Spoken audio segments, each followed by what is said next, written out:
Ei pessoal, obrigado por ouvirem. Clique no sininho de notificações para ser alertado de todas as futuras narrações. Lanço vídeos novos todos os dias por aqui. Espero te ver nos próximos. Agora na tela vou deixar outros 2 bons vídeos que sei que irão gostar. Te vejo por lá.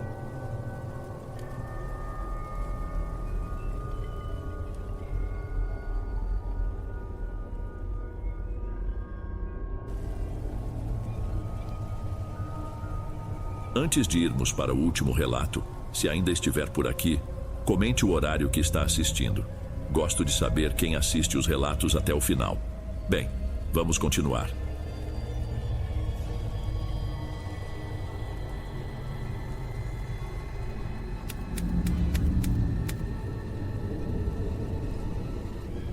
Eu não sou de remoer o passado, mas tem coisas que grudam na gente de um jeito que, se não botar pra fora, parece que vão apodrecer por dentro. Meu nome é Elora.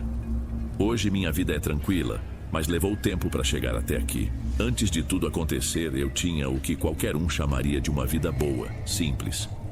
Eu e meu marido, o Leandro, levantamos nossa casa do zero, num terreno que era dos pais dele. Cada tijolo, cada janela, a gente que escolheu. Não tinha luxo, mas tinha nosso cheiro, nosso jeito. Meu irmão mais novo, o Pedro, sempre foi meu grande parceiro. Coisa de irmã mais velha, sabe? Desde pequenos a gente se entendia no olhar. A vida adulta nos afastou um pouco, o que é normal, mas a gente se falava toda semana. Até que ele se casou, uns 4 anos atrás.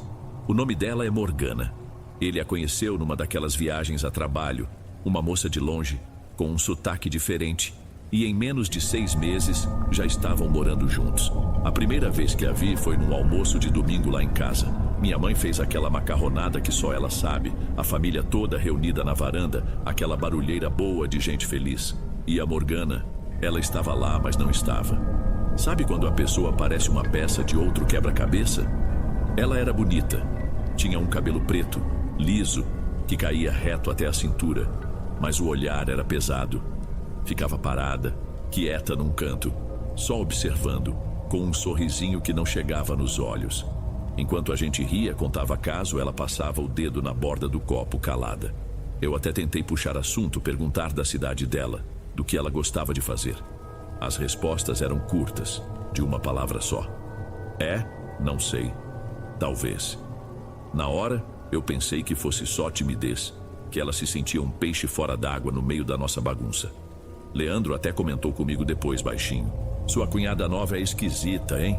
Eu defendi na hora, disse que era jeito, que a gente precisava dar um tempo para ela se soltar. Mal sabia eu que aquele silêncio não era timidez, era outra coisa. Uma coisa que estava apenas esperando o momento certo para se instalar. Com o tempo, a presença dela nas reuniões de família diminuiu. Primeiro, eram desculpas. A Morgana tá com dor de cabeça. A gente tem compromisso. Depois, nem desculpa tinha mais. Pedro aparecia sozinho.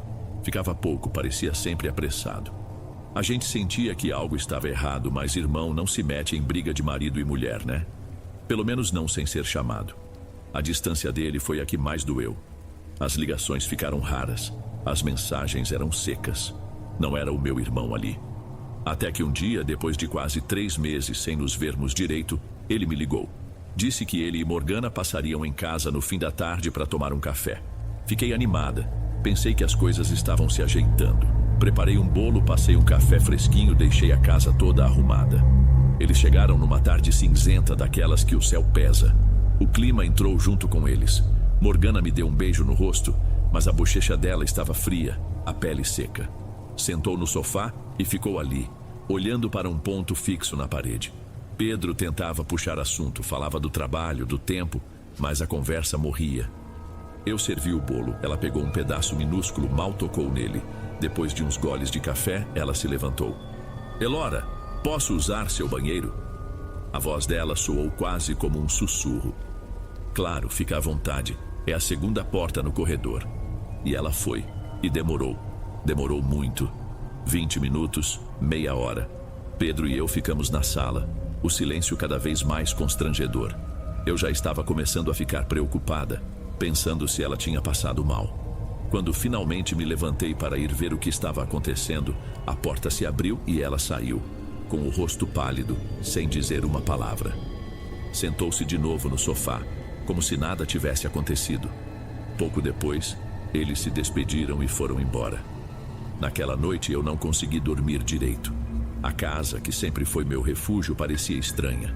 O ar ficou denso, pesado, como se a visita deles tivesse deixado um rastro, uma sujeira invisível. Tive uma dor de cabeça chata que não passava com remédio. De madrugada, acordei com a certeza de que tinha alguém parado do lado de fora da porta do meu quarto. Eu sabia que era impossível. Leandro dormia pesado ao meu lado, mas a sensação era tão real que eu mal conseguia respirar. Foi só o começo. Foi ali que tudo começou a dar errado. O dia seguinte amanheceu pior. Acordei com o corpo moído, como se eu tivesse levado uma surra durante a noite. Eu passei a ter dor de cabeça todo santo dia. Um cansaço que não era de trabalho. Era um cansaço que vinha de dentro, que não passava com sono, me sugava a energia e me deixava com vontade de ficar na cama o dia inteiro. Perdi o apetite. A comida, que sempre foi meu prazer e meu ganha-pão, passou a ter gosto de nada. Eu tinha uma pequena cozinha em casa onde fazia salgados e doces por encomenda. Era meu orgulho, mas os clientes começaram a sumir. Uma encomenda era cancelada, outra não ficava boa. O dinheiro, que já era contado, começou a faltar. As brigas com o Leandro começaram por nada. Um copo fora do lugar, a toalha molhada em cima da cama. Coisas que antes a gente nem notava viravam motivo para discussões feias, com palavras que a gente se arrependia depois. Ele também sentia a casa pesada, mas não sabia explicar. Dizia que eu estava estressada, que precisava relaxar. Elora, você precisa se distrair. A gente não sai mais, você só fica dentro de casa remoendo coisa. Ele me disse uma noite, tentando ser gentil. Me distrair como, Leandro? Eu não tenho força nem para lavar o cabelo. Parece que tem um peso em cima de mim o tempo todo. Eu respondi, já com os olhos cheios de lágrimas.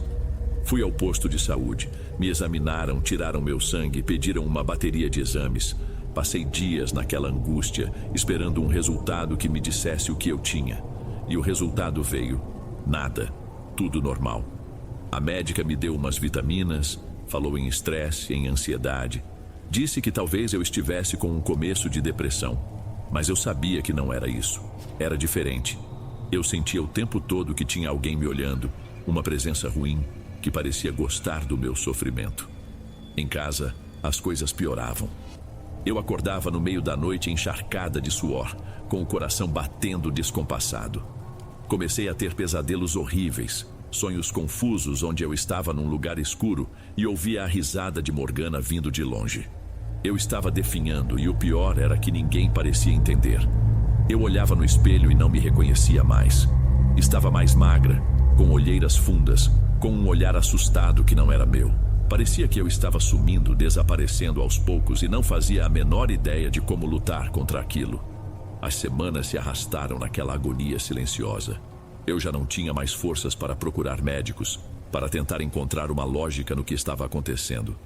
Eu apenas sobrevivia, um dia de cada vez. Leandro, coitado, tentava ajudar, mas estava perdido. Ele me via definhar e se sentia impotente. A casa, que era nosso canto, tinha virado um lugar de angústia. Eu passava os dias limpando, esfregando, como se pudesse arrancar aquela sensação ruim junto com a poeira. Foi numa dessas faxinas desesperadas que tudo mudou. Eu estava arrumando nosso guarda-roupa, tirando tudo para reorganizar. No fundo da minha gaveta de roupas íntimas, embaixo de umas peças que eu quase não usava, minha mão tocou em algo estranho. Não era tecido, era áspero, disforme. Puxei. Era uma bonequinha de pano, tosca, mal feita. Tinha uns 10 centímetros, amarrada com linha vermelha. O corpo era de um tecido escuro, manchado. Mas o cabelo da boneca era meu, inconfundível. E no peito dela, um alfinete enferrujado estava espetado bem no centro. Meu corpo inteiro parou. Não era um frio na espinha, era uma paralisação interna, como se todos os meus órgãos tivessem parado de funcionar por um segundo. Fiquei ali, de joelhos no chão do quarto com aquela coisa na mão, e a imagem de Morgana veio na minha cabeça com uma clareza assustadora. A visita, a demora no banheiro, o olhar dela. Tudo se encaixou. Não era paranoia, não era estresse, era ela. Larguei a boneca na gaveta como se queimasse e fechei com força. Fiquei tremendo, sem saber o que fazer. Contar para o Leandro? Ele me acharia louca. Jogar fora? E se piorasse? Eu não entendia nada daquilo. Uns dias depois eu estava na frente de casa varrendo a calçada mais por hábito do que por vontade. Dona Vilma, uma vizinha antiga, daquelas que veem tudo da janela, parou no portão. "Tá tudo bem, minha filha?" Ela perguntou com uma preocupação de verdade no olhar. "Você tá tão abatida, tão magrinha." Eu não aguentei. Desabei a chorar ali mesmo com a vassoura na mão. Não contei da boneca, mas falei do cansaço, das dores, da sensação ruim na casa. Ela ouviu tudo em silêncio, balançando a cabeça devagar. Quando terminei, ela se aproximou e falou baixo, quase num segredo. "Elora, escuta, tem coisa que médico de posto não cura. Às vezes o mal da gente não é do corpo, é maldade de gente que não quer ver a gente bem." Aquelas palavras, em vez de me assustar, me deram um tipo estranho de alívio. Era a primeira vez que alguém entendia de verdade o que eu sentia. Eu não estava louca. Aquilo era real. Dona Vilma me passou um número de telefone anotado num pedaço de papel de pão. O nome era só Rose. Ela disse que essa senhora morava num sítio afastado para lá da estrada principal e que entendia dessas coisas. Naquela noite mostrei o papel para o Leandro. "Uma curandeira, Elora, pelo amor de Deus." Ele reagiu exatamente como eu esperava, passando a mão no rosto cansado. "A gente vai cair em conversa de charlatão agora? E o que você quer que eu faça?" Minha voz saiu mais alta do que eu queria. "Que eu espere sentada até não sobrar mais nada de mim?" "Eu encontrei uma coisa, Leandro, na nossa gaveta.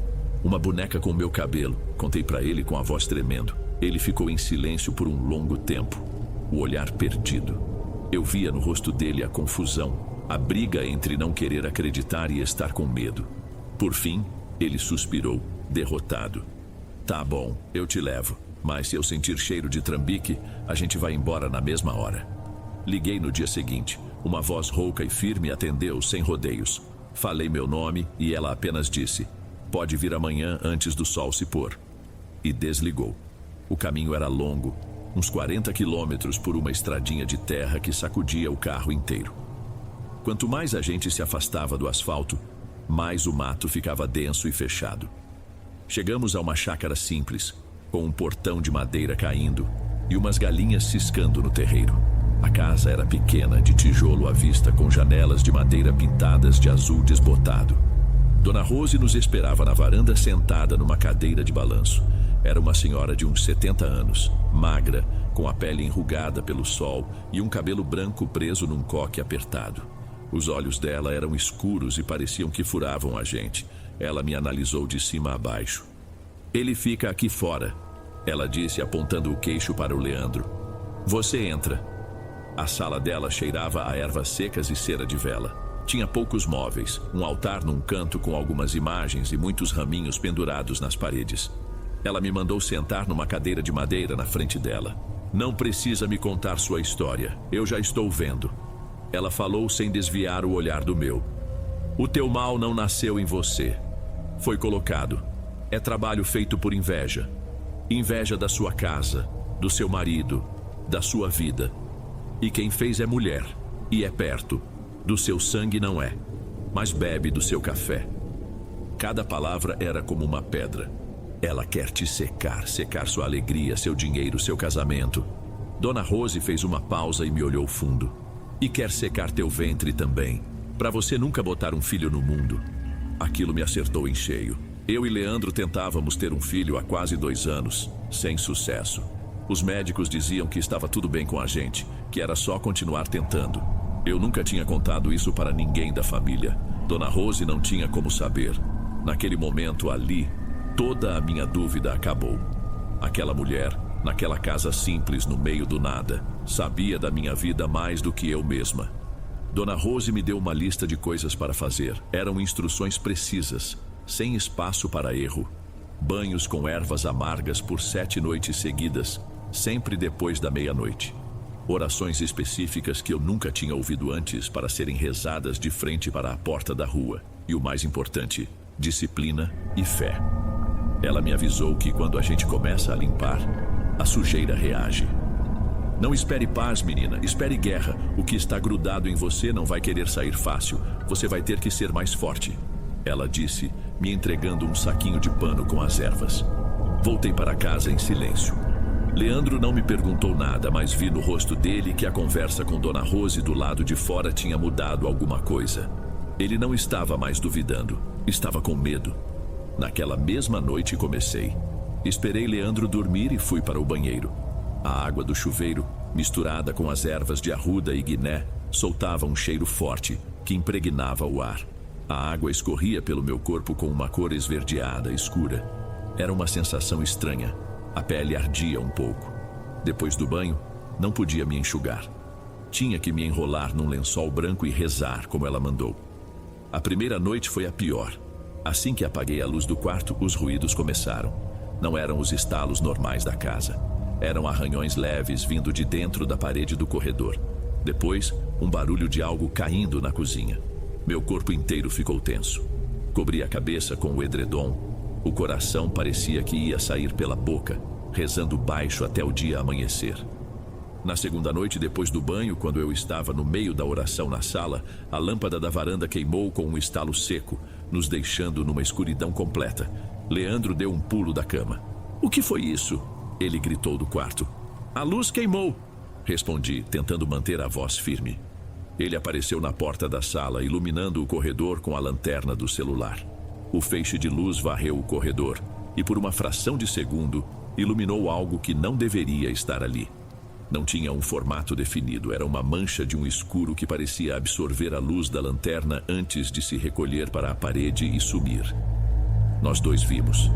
Ninguém disse nada, mas eu vi o terror nos olhos dele. Ele finalmente acreditava em mim. A cada noite que passava, a casa parecia um campo de batalha. Portas de armários se abriam sozinhas, objetos mudavam de lugar. Eu sentia um frio constante em certos cômodos, mesmo com as janelas fechadas. Mas eu não parei. O medo era imenso, mas a raiva, a vontade de ter minha vida de volta, era maior. Eu seguia as instruções de Dona Rose à risca, movida por uma determinação que eu não sabia que tinha. Eu estava expulsando aquilo da minha casa, nem que fosse a última coisa que eu fizesse. Depois do 7º banho, o último passo era o mais difícil. Dona Rose o chamou de volteu, a devolução. Não era para fazer mal, ela explicou. Era só para devolver a energia para sua origem. Para isso, eu precisava de algo que tivesse sido tocado por quem fez o mal. Meu estômago revirou. Como eu conseguiria isso? E a resposta veio do acaso. Eu estava separando umas roupas velhas para doação, uma tarefa que adiava há meses, e no fundo de uma sacola senti um tecido diferente. Era um lenço barato de seda sintética. Eu sabia que não era meu, e o cheiro fraco de um perfume que não era o meu ainda estava ali. Era dela. O ritual era para ser feito numa madrugada de lua minguante. Em um prato de louça branca coloquei o lenço dela. Em cima, a boneca que encontrei na gaveta. Do lado, acendi uma vela preta e uma branca. Tive que rezar uma oração que Dona Rose me ensinou, pedindo que todo o mal enviado a mim retornasse ao seu ponto de partida, que os nós fossem desfeitos e que a justiça do universo se encarregasse do resto. Enquanto a vela queimava, o tecido do lenço começou a escurecer como se uma fuligem subisse dele, e um cheiro de cabelo queimado encheu o ar. No final, quando a chama se apagou, ouvi um barulho de vidro se quebrando, alto e nítido, vindo do fundo da casa. Não fui ver. Fiquei ali, sentada no chão da cozinha, até o dia clarear. A partir daquele momento, a casa silenciou. O ar ficou leve. Eu dormi uma noite inteira pela primeira vez em meses. As dores sumiram. O apetite voltou. Leandro me olhava com um alívio que espelhava o meu. A paz tinha voltado. Mas a paz tem um preço. 2 dias depois, Pedro me ligou desesperado. "Elora, não sei o que está acontecendo." A Morgana surtou. Ele contou que ela não dormia, que andava pela casa falando sozinha. Dizia que via coisas, que sentia alguém a observando. Tinha crises de choro e de raiva sem motivo aparente. Ele a encontrou arranhando as próprias paredes do quarto, dizendo que precisava tirar os olhos de lá. Meu coração afundou. Uma parte de mim sentiu um alívio terrível, uma confirmação de que eu estava certa. Mas a outra parte, a que amava meu irmão, Sentiu o peso do que eu tinha feito. O pior aconteceu uma semana depois. Eu estava no centro, saindo do mercado, quando a vi do outro lado da rua. Era Morgana, mas parecia só a casca dela. Estava muito mais magra. O cabelo, que antes vivia arrumado, agora estava desgrenhado e sujo. As roupas amassadas. Ela estava parada, olhando fixamente para a vitrine de uma loja, mas seus olhos não focavam nada. Ela murmurava coisas para o próprio reflexo. Quando seu olhar cruzou com o meu por um segundo, não tinha reconhecimento. Era um olhar vazio, morto. Senti um calafrio, mas não era de medo. Era de culpa. Eu tinha vencido a guerra, mas agora precisava conviver com a imagem da minha inimiga derrotada, e ela se parecia demais com uma vítima. Não demorou muito para o casamento deles acabar. Pedro saiu de casa. Ficou uns dias com meus pais e depois alugou um quartinho para ele no centro. Ele me contou que, na última conversa, perguntou na cara dela se ela tinha feito alguma coisa contra mim. Morgana não negou. Primeiro, ela o acusou de ser louco, mas quando ele mencionou meu nome, ela desabou. Em meio a um choro que misturava raiva e desespero, ela confessou o medo de perdê-lo, dizendo que sentia que nossa família a estava engolindo. Depois disso, Pedro juntou as coisas e foi embora. Ninguém mais teve notícias de Morgana. Dizem que a família dela a buscou e a levou de volta para a cidade de onde veio. A gente simplesmente parou de falar o nome dela. Era como se a palavra fosse proibida. A vida foi aos poucos voltando para os eixos. Retomei minhas encomendas, os clientes voltaram. A casa se encheu de cheiro de bolo assando de novo. Pedro se reergueu, arrumou um emprego melhor. Ele parecia mais velho, mais sério, mas estava em paz. A gente nunca mais tocou no assunto diretamente, mas um olhava para o outro e sabia. Uns 2 meses depois daquele pesadelo todo, comecei a me sentir estranha. Um enjoo, um cansaço diferente. Era um cansaço bom, de vida se formando. O exame deu positivo. Grávida. Olhei para aquele resultado e chorei, não de alegria explosiva, mas de um alívio profundo, como se uma dívida antiga tivesse sido finalmente quitada.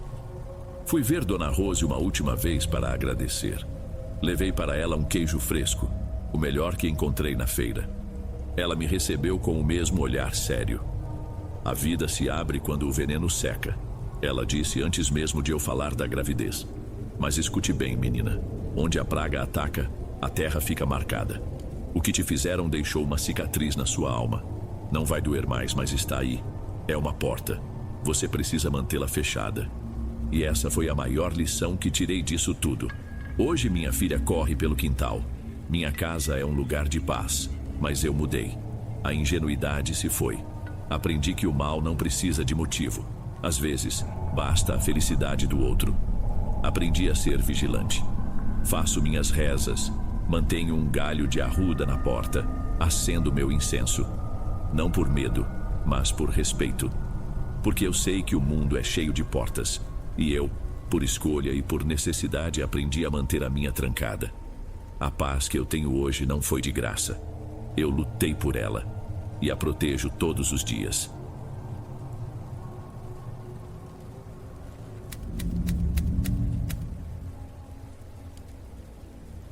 Dom, eu não sei bem como começar isso, mas queria compartilhar minha história.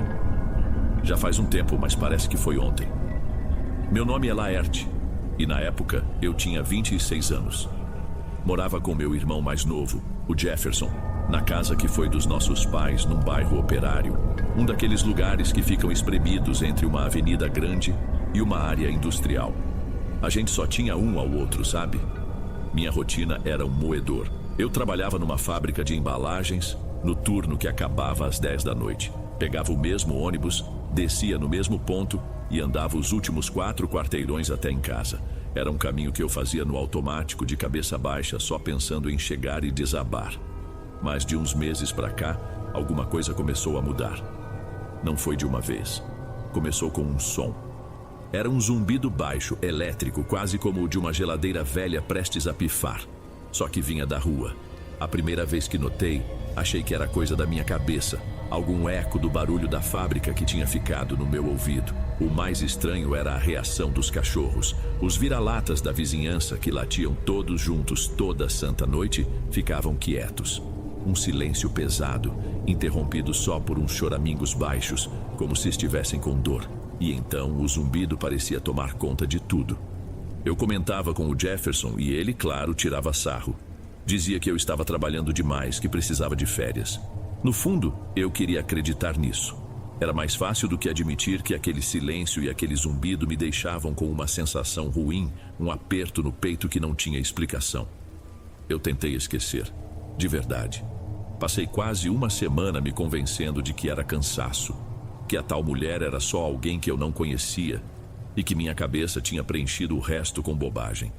Jefferson continuava fazendo piada, dizendo que eu estava vendo assombração.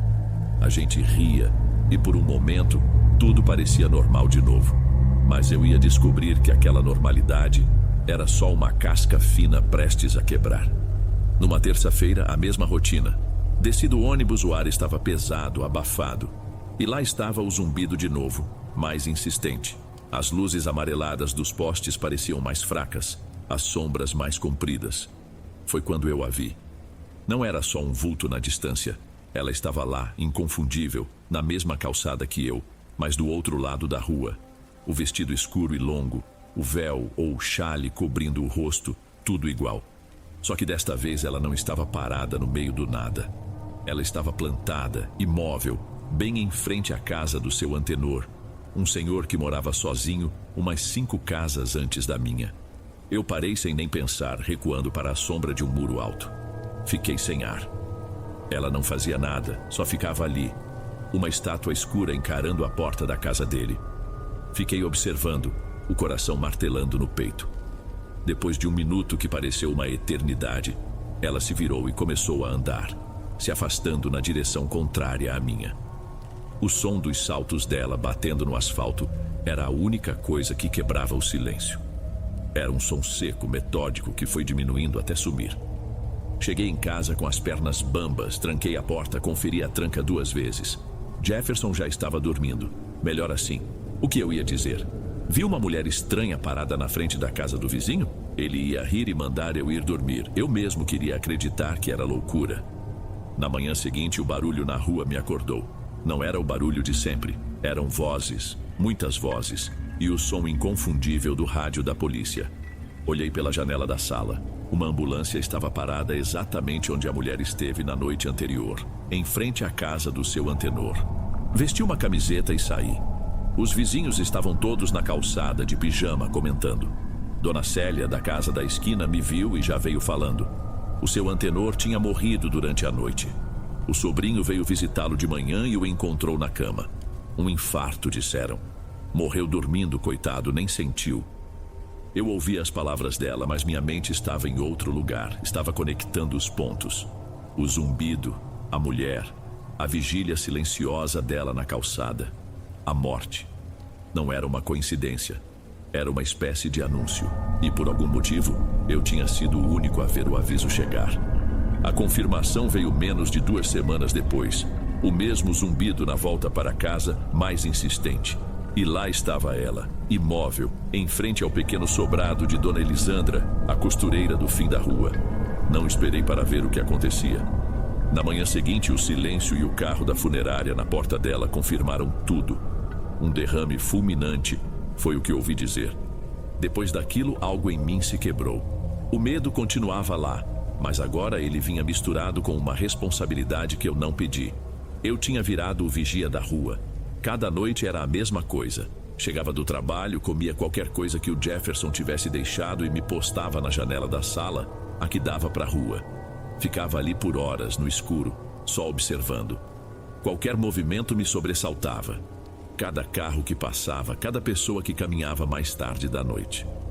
O sono virou um luxo. Eu tirava uns cochilos picados durante a madrugada, sentado na poltrona mesmo, e acordava com qualquer barulho. Na fábrica, eu era um zumbi. Meu supervisor chegou a me chamar para conversar, perguntou se estava tudo bem em casa, se eu precisava de uns dias. Eu neguei, disse que era só cansaço, mas a verdade é que minha vida tinha se resumido a esperar. Esperar pelo zumbido, esperar por ela.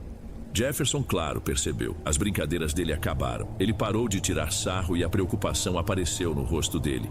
Ele tentava puxar assunto, me chamar para ver um filme, mas minha cabeça estava em outro lugar. Eu só respondia com monossílabos. A distância entre nós começou a crescer dentro da nossa própria casa. A coisa estourou numa noite de quinta-feira. Eu estava na janela, como sempre, quando ele chegou por trás e acendeu a luz. Me encolhi com a claridade repentina. Laerte, já chega, ele disse a voz firme, mas dava para sentir que ele estava implorando. O que está acontecendo com você, cara? Olha para você. Você tá um caco. Não é nada, apaga a luz, pedi, tentando voltar minha atenção para a rua. Não vou apagar nada. Ele insistiu, parando na minha frente, bloqueando minha visão. Você não dorme, mal come. Fica aí nessa janela toda noite como um maluco. Que porcaria tá acontecendo? É problema no trabalho? Você tá devendo para alguém? Eu balancei a cabeça. Como eu podia explicar? Como colocar em palavras a imagem daquela mulher e a certeza que vinha com ela? Tem alguma coisa errada na rua, Jefferson, só isso. Coisa errada? Que coisa errada? Ele riu, um riso sem humor nenhum. Você tá assim desde que o seu antenor morreu. Depois foi a dona Elisandra. Você acha que isso é o quê? Uma maldição? Laerte, as pessoas morrem, elas ficam velhas, elas sofrem acidentes. Não foi acidente! Explodi, a voz saindo mais alta do que eu pretendia. Eu vi! Nas 2 vezes eu vi! Viu o quê? Viu o quê, pelo amor de Deus? Os olhos dele me examinavam, procurando uma resposta que fizesse sentido. Uma mulher, parada na frente da casa deles, na noite em que morreram. As palavras saíram atropeladas, fracas, soavam insanas até para mim. A expressão do Jefferson mudou. A raiva dele sumiu. E no lugar veio uma tristeza, uma pena que me doeu mais do que qualquer grito. Ele colocou as mãos nos meus ombros. Laerte, você precisa de ajuda. Isso é estresse. Ou talvez seja o luto pelos pais, que nunca passou direito. A gente pode ir num médico, conversar com alguém. Eu me afastei do toque dele como se queimasse. Médico. Ele achava que eu estava louco. A última pessoa que eu tinha no mundo achava que eu tinha perdido o juízo. Naquele momento, eu entendi. Eu estava completamente, absolutamente sozinho nisso. Me deixa em paz. Foi tudo que eu consegui dizer antes de voltar para a janela. A briga com o Jefferson foi o ponto de virada. Se eu estava sozinho, então eu ia ter que entender aquilo sozinho. O medo não foi embora, mas ele deu espaço para uma curiosidade meio mórbida. Uma necessidade de encarar o que quer que fosse aquilo de frente. Parei de ser um prisioneiro na minha própria janela. Depois do trabalho, em vez de ir direto para casa, eu comecei a andar. Eu dava voltas pelo bairro, pelas ruas mais escuras, pelas travessas que eu normalmente evitava. Eu estava caçando o zumbido, caçando a mulher de preto. Uma parte de mim sabia que era a maior loucura que eu já tinha feito na vida, mas a outra parte, a que estava cansada de viver com medo, não se importava. Eu precisava de respostas. Por mais de uma semana, nada. As noites eram normais, barulhentas, vivas. Comecei a achar que o confronto com o Jefferson, a minha própria mudança de atitude, talvez tivesse afugentado aquilo. Que ilusão. Numa noite, enquanto eu passava por um beco estreito que servia de atalho entre 2 ruas, eu ouvi o zumbido, baixo, mas inconfundível. Meu corpo inteiro se arrepiou. Em vez de correr, eu respirei fundo e fui na direção do som. Cada passo era uma luta, meu corpo todo pedia para eu sair correndo dali. E eu a encontrei. Ela estava parada no meio do beco, sob a luz fraca de uma única lâmpada amarelada que pendia de um fio. A luz criava uma espécie de palco para ela. Dali, escondido na esquina, a uns 10 metros de distância, eu podia vê-la com uma clareza que nunca tive antes. E os detalhes que eu vi naquela noite, eles nunca mais saíram da minha cabeça. A pele dela nas mãos que seguravam algo que parecia um lenço escuro, e no pedaço de pescoço que o vestido não cobria, era de uma palidez de cera. Não era branca como a de alguém que não pega sol. Era uma palidez sem vida, quase translúcida, como a de uma vela. O corpo era fino demais, anguloso de um jeito que não parecia humano. Mas o pior eram as marcas. Nos braços e no pescoço dela havia manchas escuras, de um roxo quase preto. Não pareciam hematomas de uma pancada recente. Eram como manchas de tinta que tinham vazado por baixo da pele, antigas, permanentes. E o zumbido, agora eu tinha certeza. O som vinha dela. Era uma vibração baixa e constante que parecia emanar do corpo dela, tornando o ar ao redor pesado, frio. Fiquei ali observando, mal respirando, e então, muito lentamente, ela virou a cabeça na minha direção. Não dava para ver o rosto dela por causa do véu, era só escuridão ali. Mas eu soube. Ela sabia que eu estava ali. Ela sempre soube. Minha coragem acabou na hora, o pânico me dominou. Eu me virei e corri. Corri como uma criança sem rumo, o som dos meus próprios passos desajeitados ecoando no beco. Só parei quando cheguei na porta de casa, tentando encaixar a chave na fechadura com as mãos tremendo sem parar. Trancado lá dentro, ofegante, eu entendi que aquilo não era um fantasma, um aviso. Era uma coisa física, uma coisa doente, marcada. E ela tinha me visto. Depois daquela noite no beco, eu me fechei. As rondas noturnas acabaram. O caçador virou presa de novo. E o pior, a casa, que antes era meu único refúgio, virou uma jaula. Eu me sentia exposto, como se ela pudesse me ver através das paredes. Passei a trancar tudo, a cobrir as frestas das janelas. Jefferson me olhava com uma mistura de pena e impaciência. A gente mal se falava. O silêncio entre nós era tão pesado quanto o que vinha antes do zumbido. Acho que se passaram umas 2 semanas assim, nesse inferno de silêncio e espera. A noite em que tudo acabou de vez era uma quarta-feira. Chovia fino lá fora. Eu e Jefferson estávamos na sala, jantando na mesinha de centro, assistindo a um jogo de futebol qualquer na TV. Era o mais perto de normal que a gente tinha chegado em meses. A narração do jogo, o barulho dos talheres no prato, a chuva batendo na janela, um som de vida. Foi quando eu ouvi. Começou baixo, quase imperceptível por baixo do som da TV. O zumbido. Meu garfo parou a caminho da boca. Meu corpo inteiro enrijeceu. O som não vinha de longe, da rua. Vinha de perto, muito perto. "Que foi?" perguntou Jefferson, notando minha reação. Eu não respondi. Estava concentrado no som, que crescia em volume. Uma vibração que parecia fazer o ar da sala tremer. E então, outro som se juntou a ele. Um som que Jefferson também pôde ouvir. Passos, o som rítmico e afiado de saltos altos na calçada molhada, vindo na nossa direção.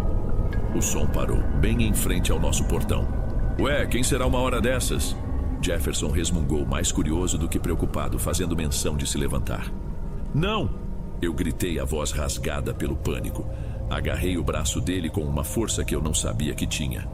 "Não vai. Pelo amor de Deus, não abre a porta."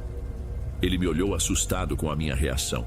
Pela primeira vez, acho que ele viu o terror puro no meu rosto e hesitou. "Laerte, que isso, tá maluco?" Mas eu não conseguia responder. Eu precisava ver. Era uma compulsão, uma necessidade de confirmar o pesadelo.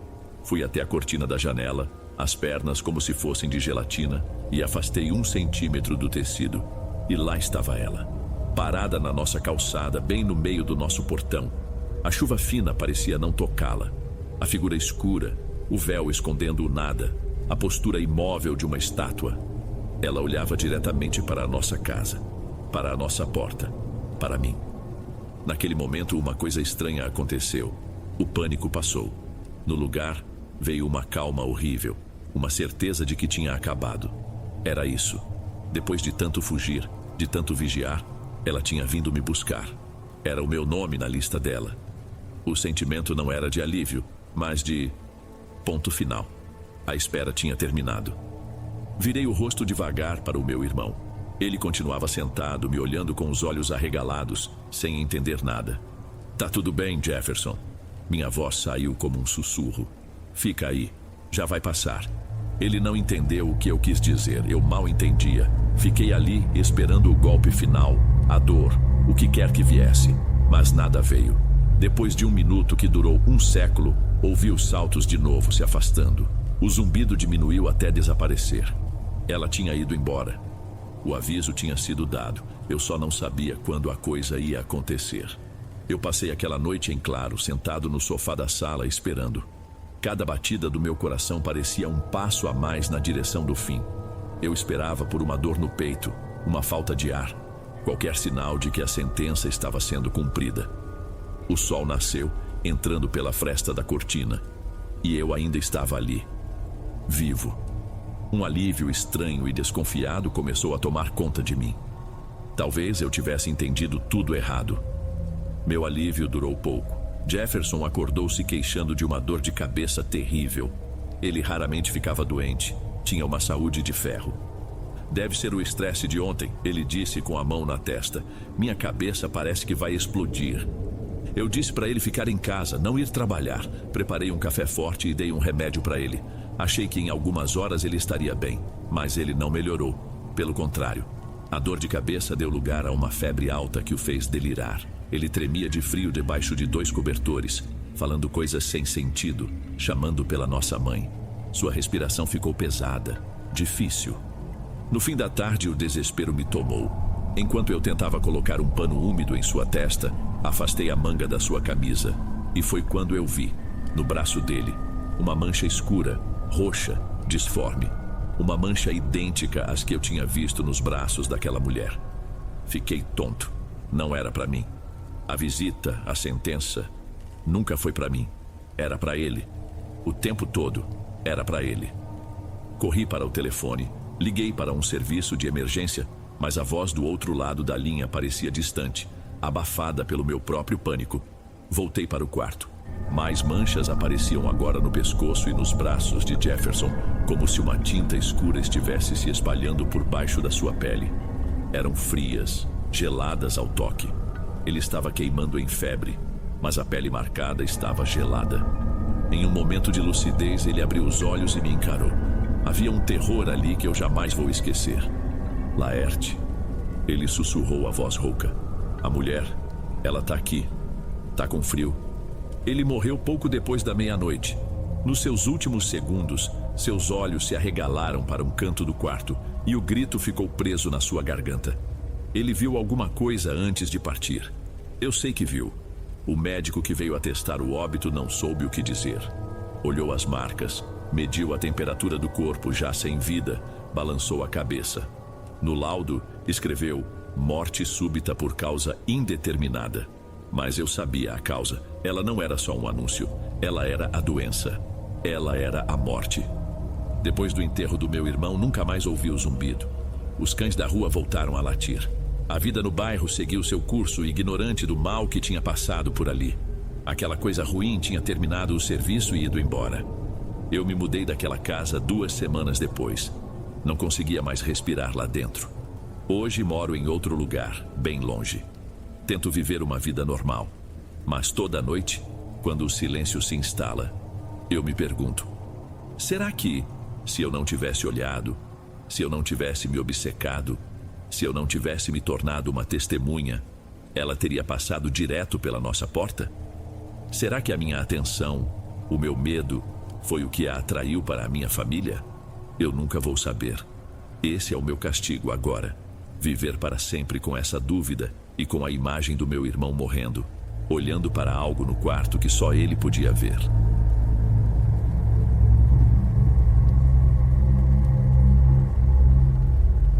Antes de irmos para o próximo relato, se você é novo por aqui, não se esqueça de se inscrever no canal e ativar o sininho para receber as próximas histórias.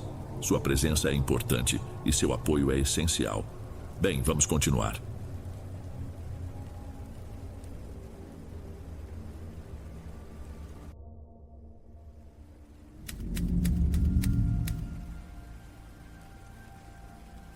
Boa noite, Dom. Meu nome é Amadeu.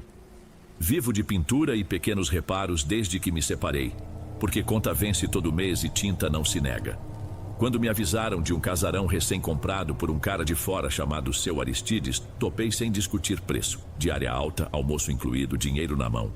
Cheguei cedo com o Tonho, meu ajudante. O portão de ferro rangeu, revelando uma construção grande. Janelas de madeira estufada, tinta descascando em placas. Parecia ter ficado anos parada no tempo. Antes de perguntarmos nada, o próprio Aristides veio receber a gente, chapéu de palha baixo na testa. Ofereceu café passado na hora e pão na chapa. Patrão que cozinha para pintor? Estranhei, mas aceitei. Melhor não recusar gentileza quando a despensa anda vazia. Enquanto comíamos, ele mirava a gente como quem faz inventário de ferramentas. Perguntou de onde eu era, se tinha filho, se estudava. Respondi meio sem graça. Curiosidade demais de quem a gente acabou de conhecer costuma ter preço. Depois nos entregou 2 extensões novinhas e pediu que começássemos pela fachada. Raspei a primeira parede e notei manchas escuras de umidade que formavam desenhos tortos, lembrando mapas sem nome. Um cheiro leve de madeira molhada saiu dali mesmo com o sol batendo. Guardei aquilo na cabeça. Infiltração costuma virar reclamação. Perto do meio-dia, ele trouxe panelas para o quintal, feijoada, arroz, couve. Serviu nossos pratos como se fosse parente. Disse que a filha, Yara, preferia não aparecer porque era reservada. Pareceu desculpa pronta, mas deixei passar. Voltamos ao serviço com o estômago cheio. Ajustando a escada, vi Aristides parado uns metros atrás, mãos na cintura, observando a casa em silêncio, olhos meio perdidos. Quando percebeu que eu olhava, sorriu rápido e entrou. Antes de irmos embora, ele nos deu sacolas de mantimentos: óleo, arroz, bolacha. Distribuam para quem precisar, disse. Tonho agarrou 2 sem pudor. Eu aceitei uma, mas achei aquilo esquisito. Generosidade assim, sem aviso, costuma vir acompanhada de cobrança depois. No caminho de volta, Tonho falava que serviço bom era esse, onde patrão alimenta e ainda presenteia. Assenti para não parecer ingrato, mas fiquei pensando em cada detalhe. A casa que cheira a água parada, a filha fantasma, o patrão que faz perguntas demais. Talvez fosse só preocupação de pai viúvo. Talvez não. Amanhã cedinho volto lá. Se algo andar torto, vou perceber. Voltei na manhã seguinte com aquela sensação esquisita de que a casa me estudava de volta. Mal empurrei o portão e já tinha cheiro de café forte no ar. Seu Aristides me recebeu com um sorriso cansado e novidade. Queria que eu, além de pintar, ajudasse a montar umas mesas no salão principal. Ia receber moradores antigos para um almoço de agradecimento. Não pude recusar. Diária dobrada. Enquanto desmontava andaimes, percebi que as manchas que eu raspara ontem haviam voltado, largas, úmidas, mesmo sem uma gota de chuva durante a noite. Apliquei selador 2 vezes, a tinta ainda escorria. Antes do meio-dia chegaram 2 caminhonetes abarrotadas de sacolões. Pessoal do bairro formou fila até a calçada. Aristides distribuía pacotes como político em dia de eleição, chamando cada um pelo nome. Não sei como decorou tão rápido. Uma senhora saiu chorando, dizendo que fazia meses que não via leite em casa. Entre apertos de mão eu senti um cheiro estranho colado nele. Algo misturado de borracha queimada e incenso velho. Sorri por educação, mas prendi a respiração sempre que ele se aproximava demais.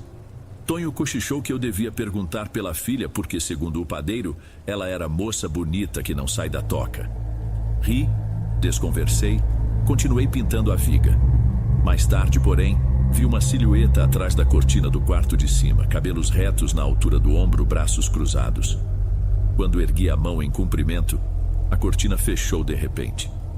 Pouco antes do pôr do sol, a comunidade inteira já chamava Aristides de santo. Cantaram parabéns improvisado, bateram palmas. Ele agradeceu de cabeça baixa, como quem carrega peso nos ombros. Depois me mandou guardar 2 sacolões extras para vizinhos necessitados. Coloquei a mercadoria na caçamba e notei que ele falava sozinho perto do jardim, de costas, mãos entrelaçadas. Pensei em álcool ou cansaço, mas o jeito dele parado parecia mais um pedido de ajuda do que loucura. Na hora de ir embora, o portão enganchou, forcei até abrir. Travei quando vi que a barra de ferro estava quente, como se tivesse ficado ao sol o dia inteiro. Só que desde o meio-dia, o céu permanecia coberto. Soltei rápido, escondi a mão nos bolsos para não alarmar Tonho. Pelo retrovisor, a fachada recém-pintada já mostrava veios escuros escorrendo pela parede. Vontade era dar meia volta, cobrar pelo que fiz e sumir, mas dinheiro fácil não aparece todo dia. Convenci a mim mesmo que infiltração tem jeito e cheiro ruim desaparece com banho. Só não tenho certeza se passa mesmo. Seu Aristides me pegou no pátio antes do 3º dia clarear. Disse que um fornecedor chegaria às 6 da manhã, por isso seria bom eu dormir ali para receber as caixas. Respondi que tinha meu filho em casa naquela noite. Ele segurou meu ombro com força surpreendente para alguém tão magro. Disse que me pagaria a diária dobrada outra vez e mandaria motorista levar qualquer coisa que eu precisasse buscar. Hesitei, mas cedi. Dinheiro pesa mais que conforto quando o aluguel está perto. Yara apareceu na varanda enquanto eu tirava minha mochila da caçamba. Não falou nada. Apenas virou, deixando a porta aberta. Dentro, a casa cheirava a produto de limpeza fresco misturado com aquele cheiro de borracha queimada que nunca ia embora. Ela me mostrou um quartinho nos fundos, cama simples, lençol engomado. Tentou sorrir, mas os olhos pareciam exaustos. Vi círculos escuros como se não dormisse há dias. Quis puxar assunto, agradecer, entender se estava tudo bem, mas ela só balançou a cabeça e saiu. Logo depois do jantar, arroz, carne de panela e silêncio pesado, Aristides pediu que eu o acompanhasse até o jardim. Levou lanterninha fraca, apontando manchas de fuligem nos troncos. Disse que não tinha certeza se eram fungos ou outra coisa. Perguntei o que seria outra coisa. Ele abriu a boca para responder, mas ficou encarando a escuridão entre as árvores, pupilas dilatadas, como se enxergasse alguém. Acenei com a lanterna, não vi nada além de mato alto. Antes que eu tentasse de novo, ele murmurou que ia se recolher. Fiquei ali ainda uns minutos, tentando entender se era neura minha ou se a noite estava de fato abafada demais apesar da brisa. Retornei para dentro, tranquei a porta do quarto, deitei vestido. Demorei a pegar no sono. Toda vez que o cochilo vinha, um ruído distante, arrasto leve, como cadeira sobre ladrilho, me acordava. Olhei o celular, quase 3. Respirei fundo, me convencendo de que casa velha está lá mesmo. Madeira de lata, pregos reclamam. Quando finalmente apaguei, acordei sem saber a hora, ofegante, porque a cama tremeu sob o meu peso. Parecia alguém sacudindo o estrado de baixo para cima, ritmo irregular, como tentativa de chamar atenção. Sentei num pulo, silêncio completo. A lâmpada fraca iluminava apenas metade do quarto. O outro lado mergulhava numa escuridão fechada, daquele tipo que o olho não acostuma. Passei a mão no interruptor mais perto. Lâmpada queimou com estalo seco. Abri a porta devagar, corredor escuro. Luzes da sala estavam apagadas. Chamei baixo. Seu Aristides? Nada. Fui até a cozinha tateando parede, tentando não fazer barulho. Na virada do corredor, senti cheiro de carne queimada misturado com doença, pesado como bafo quente. Segurei o enjoo, avancei até a copa. A única claridade vinha da rua, filtrada pela persiana quebrada. Então algo passou atrás da mesa. Só vi uma forma mais preta que o breu, larga, alta, contorno irregular de ombros sem cabeça distinguível. Instinto foi recuar, bater as costas na geladeira. Pisquei para me certificar, forma havia sumido, mas o ar permanecia denso, quase pegajoso. Ouvi rangido no teto, passos arrastados sobre as tábuas de cima. Pensei em chamar Yara, mas o medo de assustá-la me travou. Senti vergonha de bancar o valente e acabar parecendo louco. Voltei correndo ao quarto, travei a porta com cadeira. Encostei a testa no joelho, respirando devagar, lembrando de todas as orações esquecidas desde criança. O cheiro insistia, mesmo com janela aberta. Demorei, mas o dia clareou, e no primeiro raio, ouvi baterem no portão. Destranquei, coração batendo forte. Era o caminhoneiro do frete. Recebi as caixas, assinei papel tremendo. Quando virei, Aristides estava na varanda sorrindo cansado, como se nada tivesse acontecido. Mal encostei nele para entregar a nota, percebi. O odor agora vinha direto da pele dele, forte, não disfarçado. Ele me agradeceu pelo companheirismo e avisou que Yara prepararia café. Só então notei que minhas mãos tremiam tanto que o recibo ficou ilegível. Rebati com desculpa de compromisso urgente. Precisava sair rapidinho, buscaria tinta extra. Ele assentiu, mas seus olhos ficaram presos nos meus 1 segundo mais que o normal, como se estivesse vendo o medo na minha cara. Entrei na caminhonete com a impressão de que o banco inteiro cheirava aquela fumaça que nem existia ali dentro. Bati a porta, engatei primeira e, enquanto acelerava, prometi a mim mesmo voltar apenas de dia, nunca mais carregar lençol daqui. Dirigi meia hora sem destino só para ver o casarão encolher no retrovisor. Lavei o rosto num posto, mas o fedor queimado continuou preso na garganta. Repetia a mim mesmo que sombra sem cabeça e cama sacudindo são alucinação de madruga, porém o estômago não acreditava. Deixei meu filho na escola, inventei para minha mãe que a obra atrasara e voltei decidido a terminar o serviço sob sol claro, pegar pagamento e sumir. Portão escancarado, silêncio de igreja fechada. Levei rolos e latas batendo pé no assoalho. Ninguém respondeu. Encontrei Yara ajoelhada sobre jornal, misturando ervas secas. olheiras roxas. No antebraço, cicatrizes em círculos. "Tá tudo bem?" perguntei. Ela disse que o pai tinha piorado na madrugada, vomitara algo espesso e preto e queimara no quintal para tirar o cheiro. Mostrou uma panela com resíduo grudento. Propus chamar médico. Ela negou. "Médico não resolve", sussurrou espiando o corredor. "Ele acha que caridade quita dívida, mas as contas não batem." "Dívida?" Antes que eu perguntasse, ergueu a manga e mostrou o anel de cicatriz. Proteção de curandeiro, funcionava até papai cancelar. Ontem ele me acordou dizendo que os cobradores voltaram. Eu vi só meu reflexo. Ele viu 3 sombras atrás de mim. Pedi para vê-lo. Quarto abafado, porta entreaberta. Aristides sentado na beira da cama, camisa colada de suor, gengiva roxa sem dentes. O cheiro misturava ferrugem e borracha queimada. "Aquilo que você viu não é imaginação", murmurou. "Fiz pacto quando comprava boi na serra. Dinheiro veio, mas a assinatura de sangue não rasga. Eles cobram mais quando tento fazer o bem." Tossiu. O lenço saiu manchado de preto. Perguntei o que ele queria. "Leve a Yara, eles já andam pelos cômodos, lambem a parede. Se ela ficar, provam dela também." Prometi voltar com a caminhonete.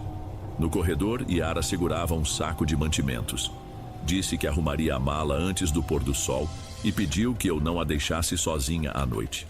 Concordei, mas o medo falou alto. Como explicar à minha família que traria desconhecida com cheiro de fuligem? Já no portão, Aristides chamou meu nome, voz de vela se apagando.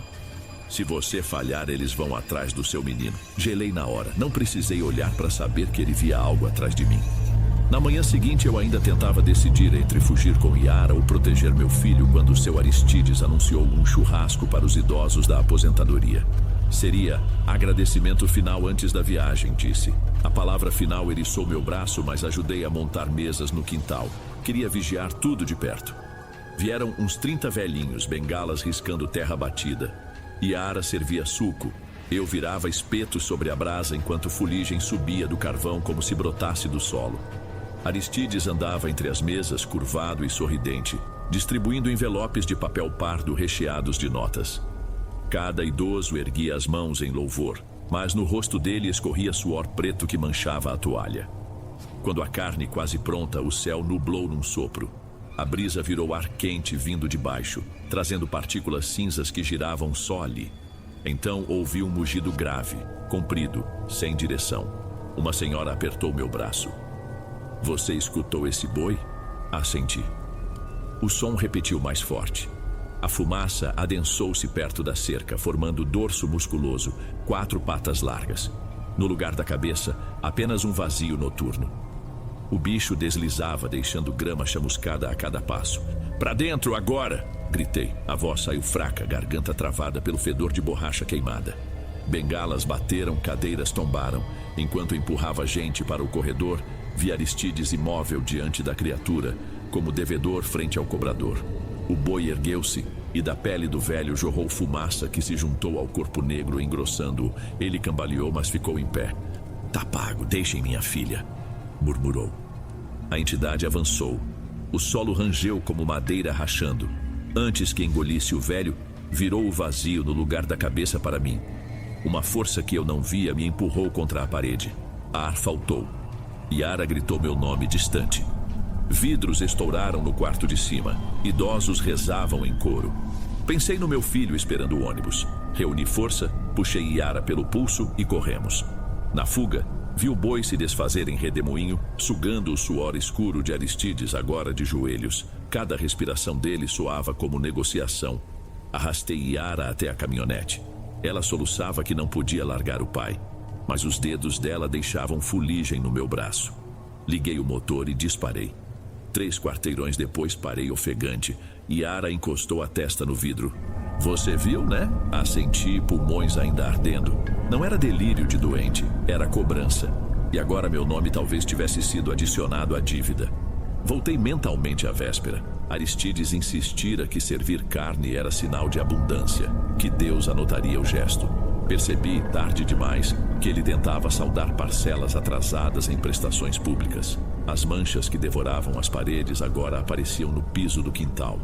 Círculos escuros, brilhantes, como óleo fritando no cimento. Pisávamos e os sapatos rangiam. mas ninguém além de mim pareceu notar. Quando o mugido soou pela terceira vez, até os pássaros sumiram das mangueiras. O ar parou. Moscas que rondavam a carne assada despencaram mortas sobre a mesa. Uma senhora deixou cair o prato. Pedaços de mandioca rolando pareciam absurdamente nítidos naquele silêncio pesado. Eu tentava puxar Aristides pelo braço, implorando que entrasse, mas ele não se virou. Fixava o boi como quem reconhece parente distante. A mancha na testa dele engrossou. Uma gota escura caiu, chiou na brasa, espalhando o cheiro de pneu queimado e sebo rançoso. Foi esse odor que me fez vomitar antes de recobrar sentido. Yara lutava com 2 velhinhos teimosos que queriam recolher os envelopes espalhados. Tive de chutar o dinheiro para longe, lembrando que papel nenhum vale quando o ar falta aos pulmões.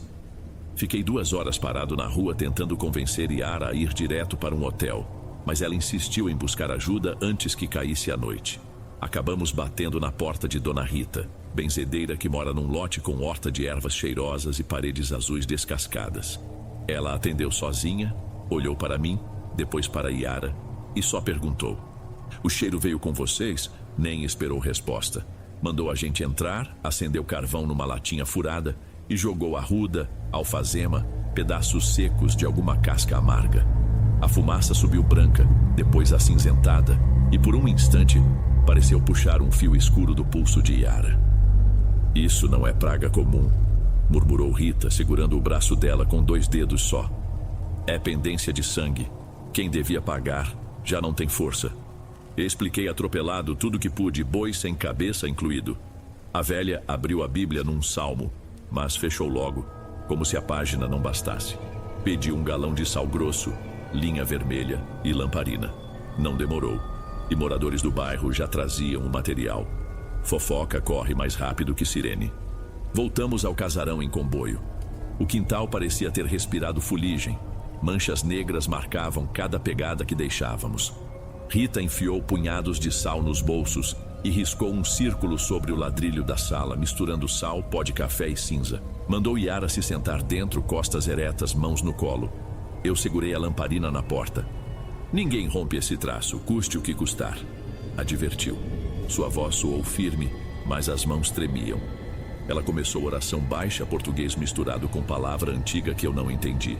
O ar, que já estava abafado, ficou viscoso. Cheiro de gasolina queimada se espalhou tão rápido que meus olhos lacrimejaram. A lamparina sacudiu na minha mão.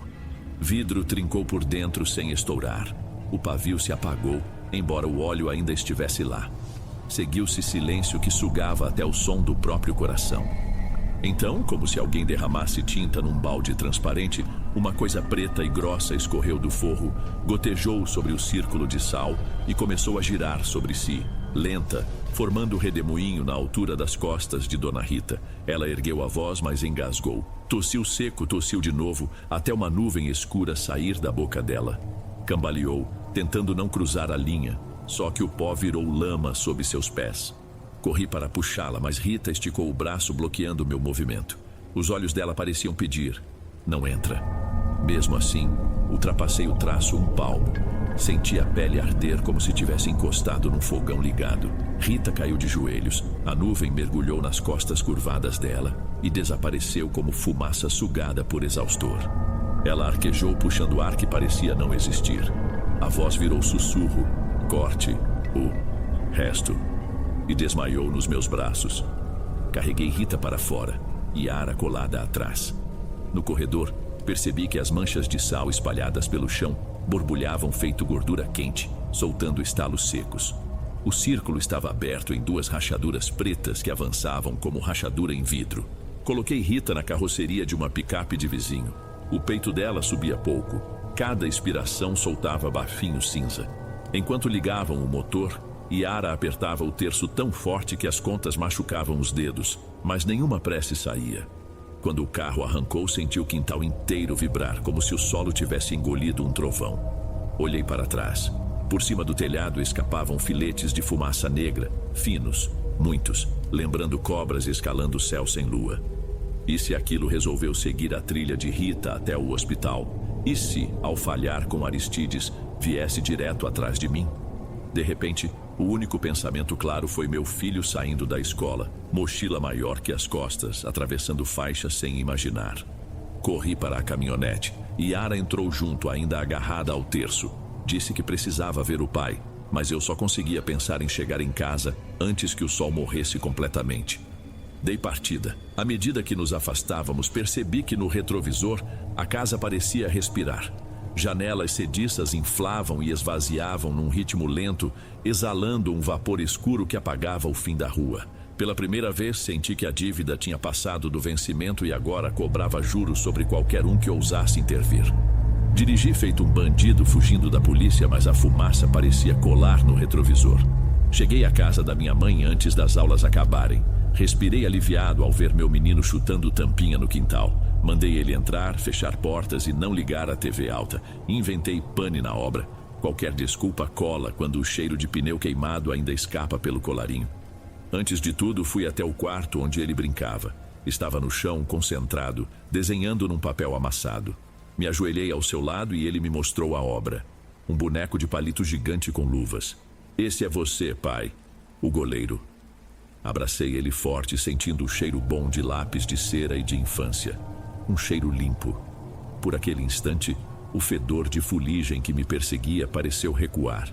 Era por aquela paz que eu precisava enfrentar o que quer que estivesse lá fora. Yara ficou sentada no banco da cozinha, mãos frias, envolvendo a caneca de chá que minha mãe serviu. Estava calada, olhos fixos na grelha do ralo, como se temesse que algo subisse por ali. Não tive coragem de explicar à minha mãe por que trouxera aquela moça pálida. Só pedi para preparar um quarto de hóspedes e evitar perguntas. Quando escureceu, o canto da rua ganhou névoa espessa apesar do calor. Não é costume neblina ali. Meu irmão caçula, que mora aos fundos, surgiu batendo palmas e me puxou de lado. Tem algo estranho com suas vacas. Fui jogar ração e todas estão encostadas no canto, como se tivessem visto o bicho maior. Um gosto de ferro subiu pela garganta. Peguei lanterna e segui. O celeiro ficava a 50 metros dos fundos da casa, luz fraca de lâmpada pendente. Assim que abri a porta, senti o cheiro. Não de curral, mas o mesmo fedor de borracha torrada que impregnava Aristides. As 3 vacas leiteiras respiravam curto, o olho branco girado para cima. No meio da palha, um círculo de fuligem novo, perfeito, marcava o chão. Dentro dele, o bezerrinho que meu filho adorava tremia tanto que parecia querer desaparecer na própria pele. A lanterna falhou 2 vezes. No último lampejo, vi a silhueta do boi sem cabeça compacta na penumbra, ocupando o espaço onde o ar devia estar. Quis correr, mas a voz de Aristides ecoou no escuro, rouca como pedra arrastada. Amadeu, paga, um só basta. Onde o senhor está? Girei, mas não vi ninguém. A forma negra avançou meio passo, piso chiou como madeira verde se partindo. O bezerrinho gemeu agudo. Entendi então. Não queriam Aristides, não queriam Yara. Queriam ajuste de balança, carne inocente no lugar de dívida antiga. Fiquei parado, coração disparado, tentando racionalizar se entregar um animal resolveria ou abriria porta maior. O boi negro ergueu patas da frente, o bezerro desabou. Senti a escolha rasgar dentro de mim. Poupar minha família agora e talvez acorrentá-la depois. Dei um grito que misturava ordem e súplica. A silhueta recuou milímetros. Tentei barganhar. Eu entro no lugar dele, leva a mim. Silêncio pesado, seguido de bafo quente que apagou a lanterna de vez. O bezerrinho parou de tremer. Senti cheiro de pelo queimado, embora não houvesse fogo. Girei e saí tropeçando, porque algo dentro avisou que fiquei a um suspiro de selar meu próprio destino, e não haveria garantia de que parariam ali. Voltei correndo para casa. Yara e meu filho estavam na sala, luz apagada, só clarão da rua. Minha mãe rezava baixinho na copa. Tranquei a porta, apoiei a testa na madeira. Eles querem sangue, murmurei. Yara já sabia. Ela encostou a mão no meu braço, úmida e fria como pano torcido. Se eu voltar, talvez parem, sussurrou. Mas não tenho força para enfrentar sozinha. Percebi tardio que a escolha não era só minha, salvar a vida que pus no mundo ou salvar alguém por quem comecei a sentir algo grande demais para nomear. Olhei para meu filho desenhando na mesa, sem entender o peso que caía sobre o teto. Prometi a ele que nada ruim entraria ali. Não tinha certeza se era verdade.